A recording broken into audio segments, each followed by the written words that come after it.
Turf cutting with a slean, also known as a slean or slane, is a traditional method of harvesting peat or turf from bogs.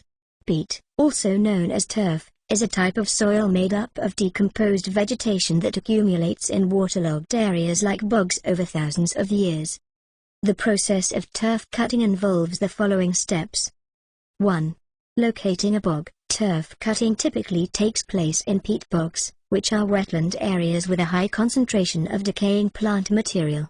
These bogs are usually found in regions with a cool and moist climate. 2.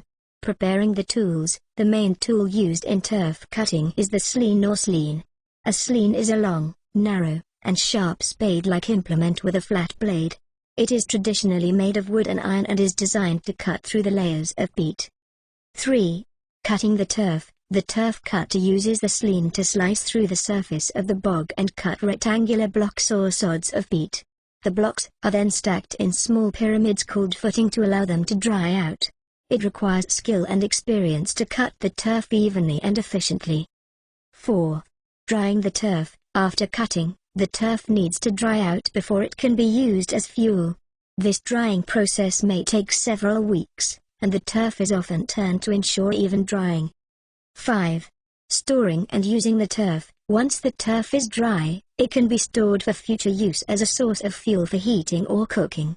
Historically, turf has been an essential source of fuel in many rural areas. Turf cutting with a slean is a labor-intensive practice that has been carried out for centuries, particularly in countries with large peat bogs like Ireland and parts of Scotland. However, in recent times, there have been environmental concerns about the impact of large-scale turf cutting on sensitive bog ecosystems, leading to restrictions and regulations in some regions to protect these habitats.